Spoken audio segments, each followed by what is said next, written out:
नीलाम्बुजश्यामलकोमलाङ्गं सीतासमारोपितवामभागं पाणौ महाशायकचारुचापं नमामि रामं रघुवंशनाथम्। वसुदेवसुतं देवं कंसचाणूरमर्दनं देवकी परमानन्दं कृष्णं वन्दे जगद्गुरुं। धर्म प्राण सत्संग प्रेमी सज्जनों,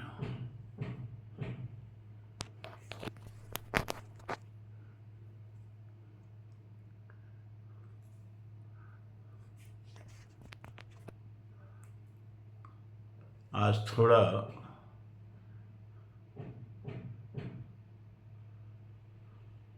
प्रसंग बदल देते हैं।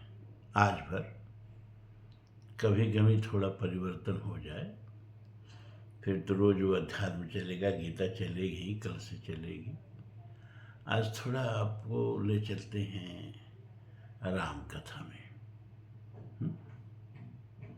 आज राम कथा का आनंद ले लीजिए, कल से फिर कृष्ण कथा, गीता चलेगी। और राम कथा तुलसी ने लिखी ही क्यों? जिस युग में तुलसी हुए, भक्तिकालीन युग, उसमें कृष्ण भक्ति का बोलबाला था। अष्टछाप के कृष्ण भक्त के कवियों का बोलबाला था।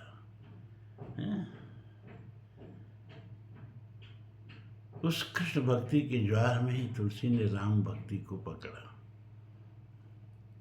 राम भक्ति को उठाया। क्यों? क्या उद्देश्य था तुलसी का? राम कथा कहना कतई उद्देश्य नहीं था तुलसी का। अगर राम कथा कहना उद्देश्य होता तो देखो वाल्मीकि में क्या कितनी कथाएं हैं। पूरा रघुवंश का इतिहास है, रावण के जन्म की कथा है, सीता के जन्म की कथा है, हनुमान के जन्म की कथा है, बहुत से अवान्तर कथाएं भी हैं। और राम कथा में भी युद्ध में ही देख लीजिए, वहाँ देवांतक है, विभुदांतक है, नारायणतक है, सिलोचना आदि का प्रकरण है एक से। ये सारा सब कुछ तुलसी ने उड़ा दिया। यहाँ तक कि सीता के जन्म की कथा नहीं कही, हनुमान के जन्म की कथा नहीं कही। कुछ लोग कहते हैं कि तुलसी के एक भूल को पकड़ लिए मैथिली शरणगुप्त, क्या भैया उर्मिला का इन्होंने वर्णन नहीं किया। अरे जिसने सीता के जन्म की कथा नहीं की, सीते लिया के पुष्पवाटिका में उतार दिया। तुलसी की कथा कहने का उद्देश्य था उस समय के लोगों में राष्ट्रीय भावना को जगाना।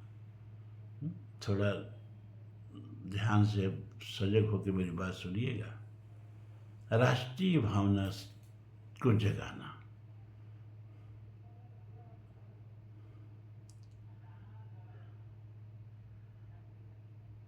एक बहुत प्रसिद्ध इतिहासकार हुआ है विसेंट ए स्मिथ। उसने एक पुस्तक लिखी है अकबर द ग्रेट मुगल, अकबर का इतिहास। लेकिन उस अकबर द ग्रेट मुगल के पुस्तक में वो लिखता है कि तुलसीदास अपने युग के सबसे महान व्यक्ति थे। वो अकबर से तुलना करके अकबर से भी महान बताता है। तो निश्चित रूप से एक इतिहासकार, वो भी विदेशी इतिहासकार, तुलसी के किस योगदान के लिए उनको इतना बड़ा व्यक्ति बतला देता है। वह निश्चित रूप से कविता के क्षेत्र में योगदान नहीं, भक्ति के क्षेत्र में योगदान नहीं, सामाजिक पुनरुत्थान के क्षेत्र में जो तुलसी का योगदान था, हिंदुत्व के जागरण में जो तुलसी का योगदान था, उसमें उस संदर्भ में मूल्यांकन करते हुए उसने अकबर से भी तुलसी को महान बताया। तो तुलसी की राम कथा कहने का उद्देश्य था लोगों के भीतर राष्ट्रीयता का संचार करना, राष्ट्रीय जागरण करना। इसलिए जो लोग ये राम कथा मनोरंजन के लिए कहते हैं, संदर्भ बदल के कहते हैं, वो राम कथा की आत्मा की ही हत्या कर देते हैं। राम कथा को हमेशा राष्ट्रीय परिप्रेक्ष्य में कहना चाहिए। हमारे वेदों में भी राष्ट्र को सारे देवताओं की उपासना से सर्वोपर रखा गया। अथर्ववेद में एक मंत्र का एक अकेला सूक्त है जिसको राष्ट्र सूक्त कहते हैं। अथर्ववेद में वह मंत्र इस प्रकार है: भद्रम इच्छन्त ऋखेश्वर विदः तपो दीक्षाम उपनिषेदुरग्रे ततो राष्ट्रम बलम ओजश्च जातम तदस्मय देवा उपसम नमन्तु। भद्रम इच्छन्त ऋषय, लोगों के कल्याण की इच्छा करने वाले ऋषि आरंभ में दीक्षा लेकर के, संकल्प लेकर के हम राष्ट्र का निर्माण करेंगे, घनघोर तप किया। तप का मतलब ये नहीं जो आपके दिमाग में तुरंत आ जाता है, एक पैर पर खड़ा होके हाथ ऊपर उठा के चारों तरफ पंचाग्नि जला के, या माघ में कमर भर पानी में घुस के खड़ा रह के तप। इसको तो गीता में भगवान ने कह दिया, ये सब जो करते हैं वो सब राक्षस हैं। कर से अंत शरीर स्थम भूत ग्राम चेतस माम चैवांत शरीर स्थम तान विध आसुर निशयान। जो इस शरीर को कस डालते हैं, इस शरीर कसने के लिए थोड़े भैया, शरीर का सदुपयोग करने के लिए। ये अचेतस मूढ़ भूत ग्रामों से बना हुआ, भूतों के समूह से बना हुआ, 5 भौतिक तत्वों के समूह से बना हुआ इस शरीर को जो कष्ट डालते हैं, और मैं भी इस शरीर में बैठा हूँ, मुझको भी कष्ट डालते हैं। भीतर प्यास लगी है तो समझ नहीं पाते हैं किसको प्यास लगी है, चेतना को लगी है, और हम चेतना ही तो हैं। हम निकल जाते हैं तो शरीर को भूख प्यास लगती है क्या, और प्यास लगी है और कहेंगे नहीं आज व्रत है, निराजल एकादशी व्रत है, पानी नहीं पी सकते, भले ही चेतना मर जाए। भगवान गीता में कहते हैं, आएगा श्लोक तो बताएंगे 17वां अध्याय में, कि तान विद्य आसुर निश्चयान, सब राक्षस होते हैं। तो किस तरह का तप किया? प्राचीन भारत, हमारा जो बृहत्तर भारत था, वो कहाँ से कहाँ तक का था, कुछ अनुमान है आपको? उधर एशिया के हृदय स्थल तक आने अफगानिस्तान वगैरह।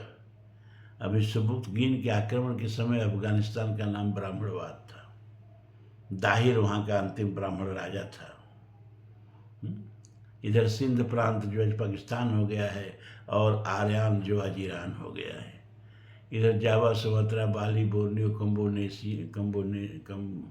इसको क्या कहते हैं, कम्बोज, और मलय देश, कंबोडिया, इंडोनेशिया,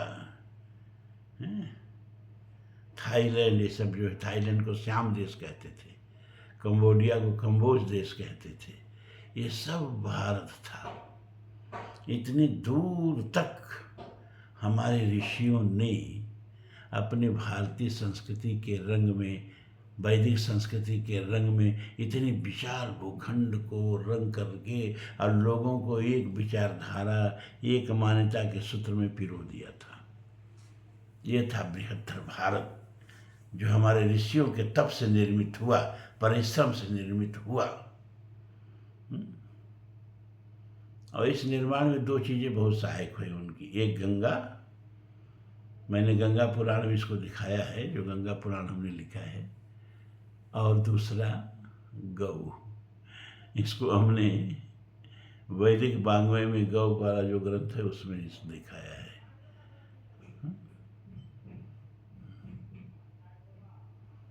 गौ और गंगा, ये हिंदुओं को आपस में, आर्यों को आपस में जोड़ने के लिए बहुत सहायक हुए।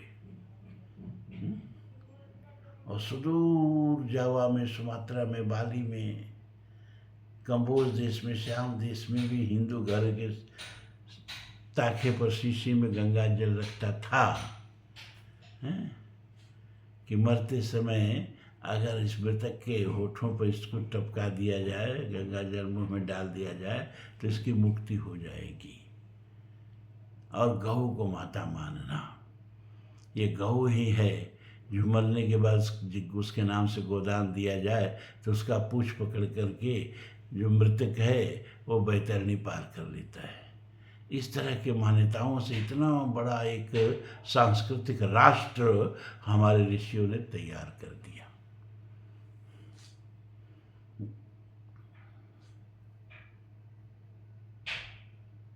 राष्ट्र को वेदों में विश्व भी कहते हैं, क्योंकि उस एक मंत्र आता है वेदों में,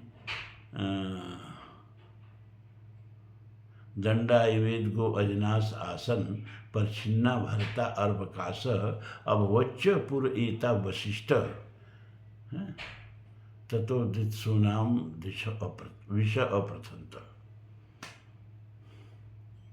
ऋग्वेद का मंत्र है जिसमें कहा गया है कि इस आरंभ में गऊओं को हाँकने वाली लकड़ियों की तरह से आर्य समाज जो था वह पृथक पृथक और दुर्बल था। इनका एक नेता वशिष्ठ हुए जिन्होंने राष्ट्र का निर्माण करके लोगों को संगठित करके एक सूत्र में बांधा और तब जा करके हमारा यह राष्ट्र शक्तिशाली राष्ट्र बना। इसीलिए हमको अपने राष्ट्र का जागरिक प्रहरी होना चाहिए। वयम राष्ट्र जागर्याम पुरोहिता। तो भद्रम इच्छन्त ऋषिश्वर विदा, अपने को जानने वाले भद्र के कल्याण, लोक कल्याण की इच्छा से ऋषियों ने आरंभ में संकल्प लेके राष्ट्र का निर्माण किया। इसलिए हे यज्ञ में पधारे हुए सभी देवता, इस बात को ध्यान से सुनिए, हमारे राष्ट्र देवता का नमन करें।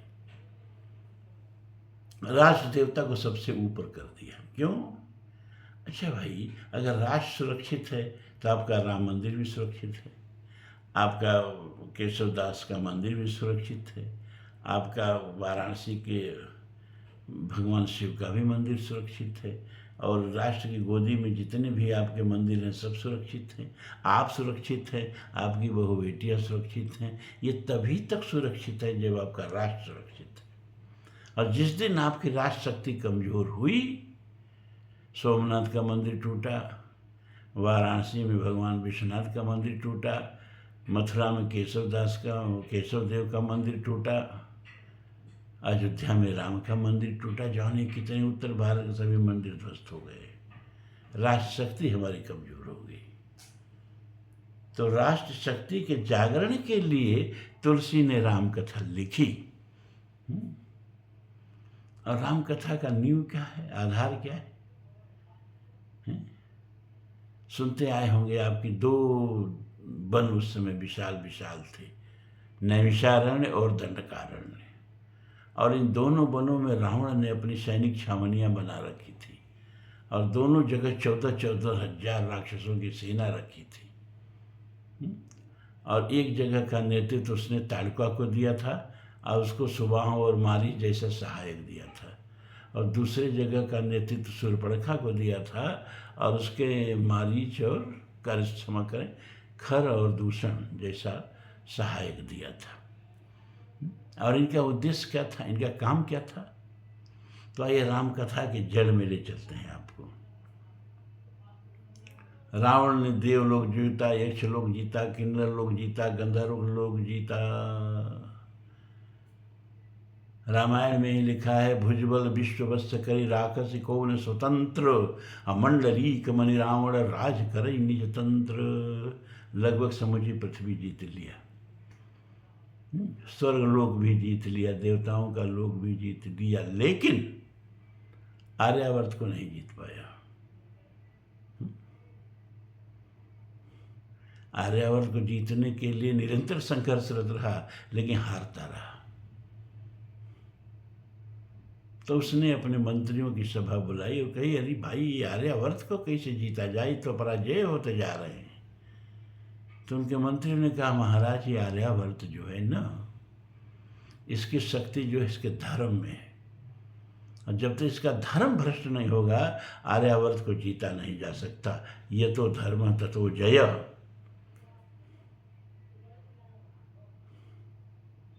तब रावण ने कहा कि आर्यावर्त का धर्म कैसे नष्ट किया जाए। तो उसके मंत्रियों ने कहा, महाराज, संस्कारों के समुच्चय को धर्म कहते हैं, धर्म और कोई चीज नहीं। संस्कारों की गठरी को धर्म कहते हैं। संस्कारों की गठरी फट गई, संस्कार छितरा गए, आपका धर्म नष्ट हो गया। तो जब तक आर्यावर्त अपने संस्कार के साथ रहेगा, उसके संस्कार नष्ट भ्रष्ट नहीं होंगे, तब तक आर्यावर्त का धर्म नष्ट नहीं होगा। और जब तक आर्यावर्त का धर्म नष्ट नहीं होगा, आर्यावर्त को कोई पराजित नहीं कर सकता। तो उसने पूछा कि आर्यावर्त का संस्कार कैसे नष्ट किया जाए। तो उसके मंत्रियों ने कहा, महाराज, संस्कार जो है ना, वो शिक्षा के गर्भ से पैदा होते हैं, शिक्षा की कूख से पैदा होते हैं।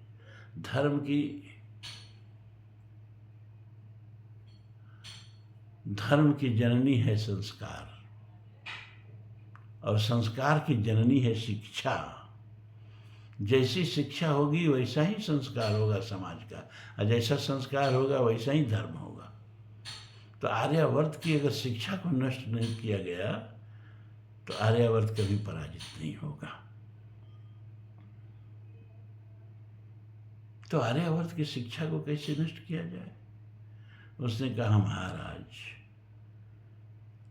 आर्यावर्त के जितने शिक्षालय हैं वो वनों में हैं। ये ऋषि लोग वनों में गुरुकुल खोल खोल के, गुरुकुल चला चला करके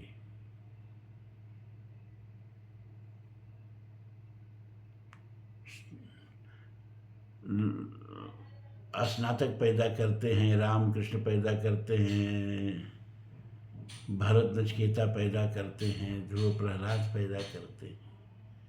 ये इन्हीं गुरुकुलों की देन है। अर्जुन भीम पैदा करते हैं। ये हम अपने ओर से जोड़ रहे हैं, वो सब अर्जुन भीम अभी आने वाले थे। मतलब शिक्षा से ही ये सब उत्पन्न होते हैं। राणा शिवा जैसे लोग शिक्षा से ही उत्पन्न होते हैं। जब भी आप शिवाजी की कहानी पढ़ते होंगे तो सुनते होंगे कि जीजाबाई ने बचपन उन्हें रामायण और महाभारत की कहानियाँ सुनाया करती थी। उससे उनका संस्कार बना था। व्यक्ति एक दिन में नहीं बनता है, न राणा प्रताप बन जाता है एक दिन में, न शिवाजी बन जाता है एक दिन में। ये शिक्षा ही है। चाहे वो शिक्षा माता से मिल रही हो, चाहे वो शिक्षा परिवार से मिल रहा हो, चाहे वो शिक्षा गुरुकुल से मिल रहा हो, चाहे वो शिक्षा शिक्षालयों से मिल रहा हो। तो महाराज जी, ये दंडकारण्य और नैमिषारण्य में ये ऋषि लोग गुरुकुल खोल खोल करके और आर्यावर्त की शिक्षा का प्रचार प्रसार करते हैं। वहाँ लोग पढ़ने आते हैं, अंतेवासी बन के गुरु के नेतृत्व में रहते हैं और विद्या अर्जन करके लौटते हैं। और जब लौटते हैं तो संस्कारों से आवेशित होते हैं, धर्म से आवेशित होते हैं। तो पूरा समाज, राष्ट्र संस्कार और धर्म से आवेशित हो जाता है। और जो राष्ट्र, जो समाज अपने संस्कार और धर्म के साथ हो, उसको कोई पराजित नहीं कर सकता।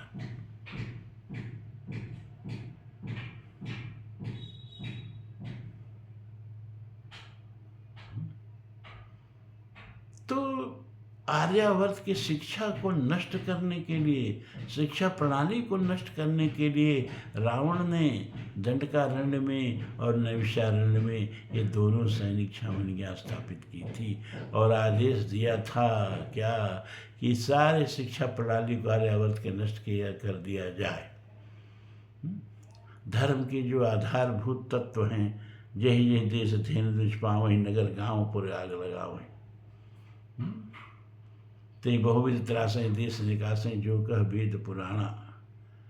ये सब धर्म के आधार तत्वों को नष्ट कर दिया जाए, तब आर्यावर्त दुर्बल हो जाएगा और तब आर्यावर्त को हम जीतेंगे।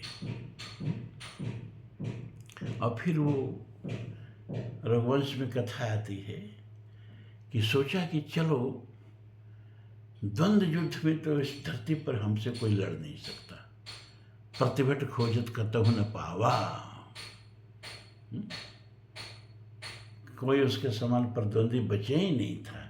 उसने कहा चलते आर्यावर्त के राजाओं से द्वंद्व युद्ध के लिए ललकारते हैं और एक जुआ खेलते हैं। कहेंगे कि अगर हम जीत गए तो तुम्हारा राज्य मेरा, और तुम जीत गए तो मेरा राज्य तुम्हारा। ये भावना लेकर के उसने आर्यावर्त की जो केंद्रीय सत्ता थी उस समय, कौशल, राजधानी थी अयोध्या। आता है उस समय वहाँ दिलीप का शासन था। तो जब वो आया तो दिलीप संध्या पर बैठे हुए थे। तो आप जानते होंगे संध्या 4 होती है, लेकिन 3 ही मान्य है। चौथी संध्या निश्चित जो है अर्धरात्रि वाली, वो निषिद्ध है ना। सुबह की संध्या, दोपहर की संध्या, शाम की संध्या। तो इसी तीनों में से किसी समय की संध्या पर बैठे हुए थे। रावण आता है तो राजा के अंगरक्षक उसको बैठाते सम्मान सहित। इसके बाद राजा संध्या करते करते दिलीप महाराज कमंडल में जल लेते हैं और दक्षिण दिशा में फेंक देते हैं।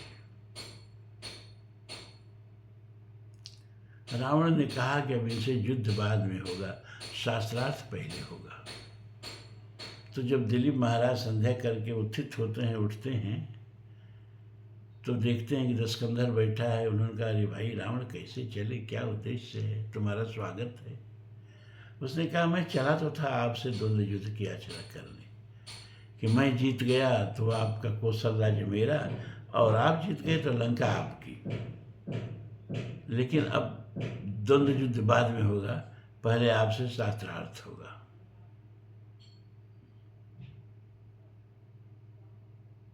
क्या शास्त्रार्थ करोगे भाई? क्या ये बताइए कि किसी भी कर्मकांड में केवल दक्षिण दिशा में जल नहीं फेंका जाता है। पवित्री भी करेंगे तो चारों तरफ से करते हैं। पवित्रो वा सर्वावस्थापि गतोपि वा यह स्मरत पुंडरीकाक्षम स मायांताम्ब स मायाभ्यांतर शुचि। तो चारों तरफ जल फेंकते हैं। आपने केवल दक्षिण दिशा में जल क्यों फेंका? दिलीप महाराज ने कहा देखो, हम राजा हैं, भूपाल हैं, गोपाल हैं, क्षत्रिय हैं। क्षतात त्रायते इति क्षत्रिय है। क्षतात की, आहत की, गौ के, ब्राह्मण की, धर्म की जो रक्षा करे वह क्षत्रिय है। और ये मेरा पहली पूजा है। अपना प्रथम स्वधर्म जो है, अपना कर्तव्य है, वह पहली पूजा है, और इसके बाद कोई पूजा है। तो मैं यह पूजा करते हुए, संध्या करते हुए भी अपने इस धर्म के और कर्तव्य के प्रति सचेष्ट था। दंडकारण्य में एक गाय चल रही थी और उस पर एक शेर झपटा। गाय ने आर्तनाद किया और मेरे सतर्क सजग मन ने, कर्तव्यनिष्ठ मन ने उस आर्तनाद को महसूस किया, अनुभूत किया, सुन लिया। और मैंने जल के छींटे मंत्र पढ़ के मारे हैं। जाके देख, शेर मरा पड़ा है, गाय चल रही है। रावण चुपचाप उठा और हजारों योजन दूर जंगल दंडकारण्य में आता है अयोध्या से, और क्या देखता है कि सचमुच शेर मरा पड़ा है और गाय चल रही है। उसने कहा बाप रे, जो इतनी दूर तक जल के छींटों से शेर मार देता है, उससे क्या द्वंद्व युद्ध किया जाए। तो उसने आर्यावर्त की इसी मंत्र शक्ति को, इसी धर्म की शक्ति को, इसी संस्कार की शक्ति को नष्ट करने के लिए 2 छावनियां बनाई थी, दंडकारण्य और नैमिषारण्य में। और इतना अधर्म, इतना अन्याय, अत्याचार किया, सनातन धर्म को निर्मूल करने का कोई भी कसर छुटा नहीं रखी।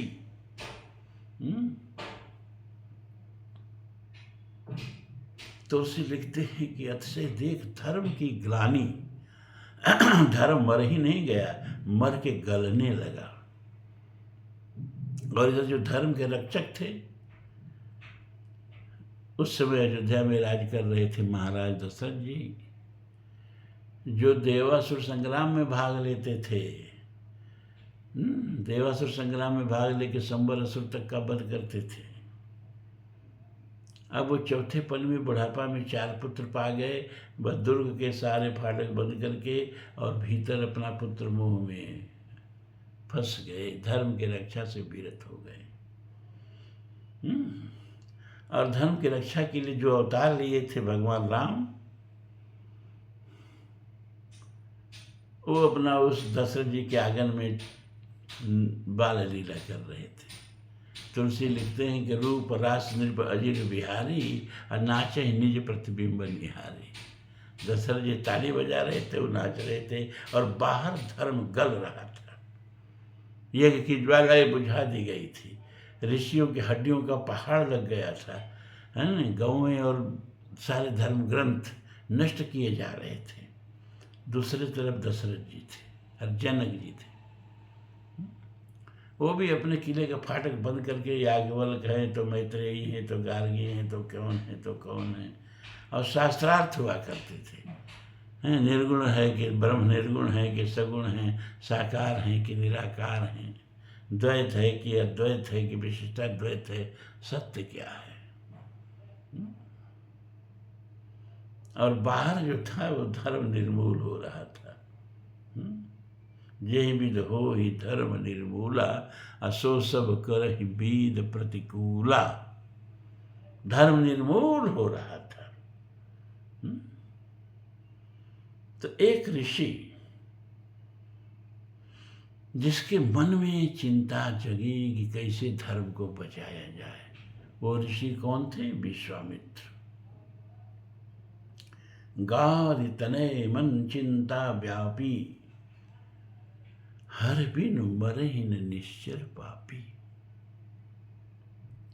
ये कथा मैं आप लोगों को व्यास शैली में नहीं सुना रहा हूँ, ये एकेडमिक शैली में सुना रहा हूँ। अगर यूनिवर्सिटियों वगैरह में अगर व्याख्यान माला आयोजित की जाए तो वहाँ के स्तर का व्याख्यान मैं दे रहा हूँ, क्योंकि अब आप लोग गीता के रोज के श्रोता हो, तो ये सब व्यास वाला उठकुल्ला चुटकुल्ला फालतू ये सब सुनने का स्तर अब आपका नहीं रह गया है। इसलिए मैं उस स्तर पर ले जाके बात कह रहा हूँ। तो भैया ज्ञात तनय मन चिंता व्यापी, और वो आते हैं और उस समय की युवा शक्ति के प्रतीक राम और लक्ष्मण को दशरथ से मांग करके, और दशरथ देने बहुत आनाकानी करते हैं, लेकिन देना पड़ता है वशिष्ठ की सलाह पर। कि दे नहीं दे, श्राप दे देंगे, तुम्हारा राजपाट सब नष्ट हो जाएगा। तो राम और लक्ष्मण को देते हैं। तुम मुनि पिता आन नहीं को, भगवान अब आप ही इनके माता पिता हो, बच्चों का ध्यान रखना। वो ले जाते हैं और रावण के जो नैमिषारण्य की छावनी है, सैनिक छावनी है, उसको विध्वंस करा देते हैं। और उस समय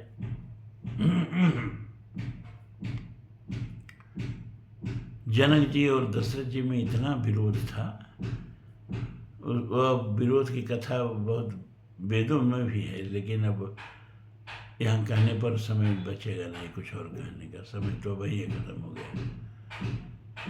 तो उस विरोध को पाट देते हैं स्वयंवर में। भगवान राम लक्ष्मण भरत शत्रुघ्न की शादी करा के जनक नंदनियों से, सीता से और मांडवी से और उर्मिला से और सुतकीर्ति से, ये चारों भाइयों की राम भरत लक्ष्मण शत्रुघ्न की शादी करा के एक आर्यावर्त में जो फुटमत था, जो आपस में मतभेद था, उसको पाट दिया। और छात्र तेज को लगभग परशुराम जी ने बंद कर दिया था। उन परशुराम जी को एक क्षत्रिय के सामने आत्मसमर्पण करके फिर से छात्र तेज को उद्दीप्त कर दिया। क्योंकि जिस समाज का, राष्ट्र का छात्र शक्ति मतलब सामरिक शक्ति कमजोर है, उसकी रक्षा कौन करेगा जी? और जिस समाज की सामरिक शक्ति, जिस समाज में छात्र शक्ति बची ही ना हो, 80% कहीं हमारे समाज हो और 15-16% के लोग हमारे बहू बेटियों को उठा लेते हों, लव अफेयर चलाते हों, हैं, सर धड़ से जुदा करते हों, है ना, इतनी जिस समाज की छात्र शक्ति शून्य हो चुकी हो, उस समाज को कौन बचा सकता है? तो छात्र शक्ति को लगभग सुला ही दिया था परशुराम जी ने, लेकिन फिर एक क्षत्रिय के सामने ही आत्मसमर्पण करके और छात्र शक्ति फिर से प्रदीप्त हो गए, फिर से प्रज्वलित हो गई। अब आवश्यकता थी कि उत्तर के तो सैनिक छावनी नष्ट हो गई, दक्षिण की सैनिक छावनी कैसे नष्ट हो? अरे उत्तर में ही भगवान राम को, लक्ष्मण को देने में दशरथ जी के हाथ पांव फूल गए। वो कभी दक्षिण में जाने देंगे किसी मूल्य पर? और जाने भी नहीं दिए, जीते जी मरी गए। तो राम और लक्ष्मण को दक्षिण भेजने के लिए विश्वामित्र को अयोध्या आना पड़ा। और जब अयोध्या आते हैं तो महाराजा दशरथ जी दरबार में जनक जी का अभ्यागत स्वागत करते हैं और बढ़िया कक्ष दिखाते हैं। महाराज जी, यहाँ कुछ दिन विश्राम करिए। उन्होंने कहा नहीं नहीं, हम ये दरबार में नहीं, हम निवास में रहेंगे। और अभी महारानी कैकेयी के कक्ष में रहेंगे। दशरथ जी ने कहा ठीक है। उस समय ऋषियों पर इतना विश्वास था उनके चरित्र पर कि कोई शंका किसी को हुई नहीं, होनी भी नहीं चाहिए थी।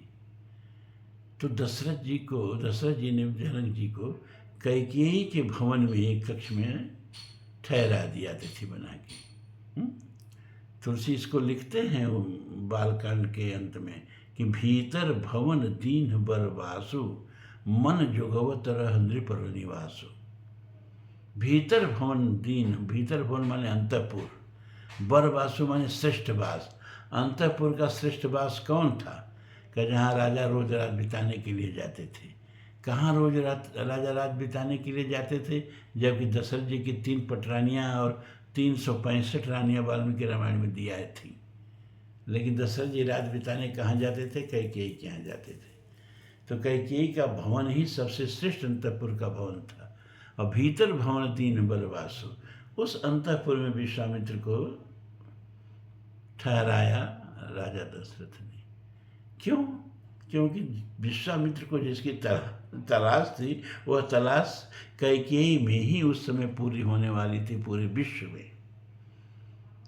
उन्होंने कैकेयी को त्याग बलिदान की कहानियाँ सुना सुना के, राष्ट्र प्रेम की कहानियाँ सुना सुना के, अपने पूर्वजों के त्याग बलिदान की कहानियाँ सुना सुना के जब ऊर्जास्वित कर लिया, तो एक दिन उसके सामने आंचल अपना झोली फैला दी।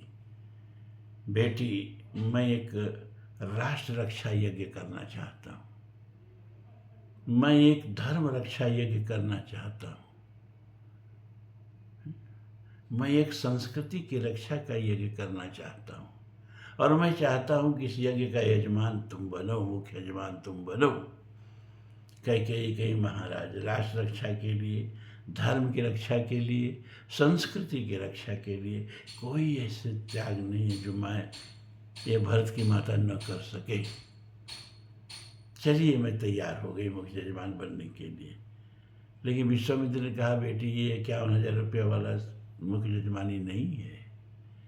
कहीं ऐसा तो नहीं हो कि जब ये मुख्य यजमान का शुल्क चुकाना पड़े तो तुम पीछे हट जाओ। कैकेयी ने कहा, महाराज आप रघुकुल की रानी से बात कर रहे हैं, आप राम और भरत की माता से बात कर रहे हैं, आप एक क्षत्राणी से बात कर रहे हैं। क्या बात कर रहे हैं आप? मही डोलती और डोलता नभ में देव निलेबी, कभी कभी डोलता समर में किंचित वीर हृदय भी। डोले मूल अचल पर्वत का या डोले ध्रुव तारा, सब डोले पर नहीं डोल सकता है वचन हमारा। मांगिए विप्र संकोच छोड़े आज वस्तु मन चाहिए। अरे मरु वयस की मृत्यु करूं यदि एक बार भी नहीं मांगिए, क्या मांगना है। तो विश्वामित्र ने कहा, बेटी राष्ट्र रक्षा के इस महायज्ञ में, धर्म रक्षा के इस महायज्ञ में, संस्कृति रक्षा के इस महायज्ञ में जो तुम्हारी पहली आहुति होगी, वो अपना सिंदूर पोंछ के इसमें डाल। अब आज कथा पूरी नहीं हो पाएगी, कल भर और इस कथा के लिए आप लोग समय दे दीजिएगा। ये भी जानना जरूरी है, केवल अध्यात्म से काम नहीं चलेगा। जिस समाज में आप जीते हैं उस समाज भी कुछ आपसे मांग रहा है, कुछ त्याग मांग रहा है, कुछ बलिदान मांग रहा है, अपने को बचाए रखने के लिए और आपको बचाए रखने के लिए। इसलिए मैंने ये कथा आपको कहना जरूरी समझा। और शेष कथा कल, यहीं से याद रखिएगा, यहीं से कथा शुरू होगी। आज इतना ही। ओम पूर्णमदः पूर्णमिदं पूर्णात् पूर्णमुदच्यते पूर्णस्य पूर्णमादाय पूर्णमेवावशिष्यते। सर्वे भवन्तु सुखिनः, सर्वे सन्तु निरामयाः, सर्वे भद्राणि पश्यन्तु मा कश्चित् दुःखभाग् भवेत्। असतो मा सद्गमय तमसो मा ज्योतिर्गमय, मृत्योर्मा अमृतं गमय। ओम शांति शांति शांति। ओम।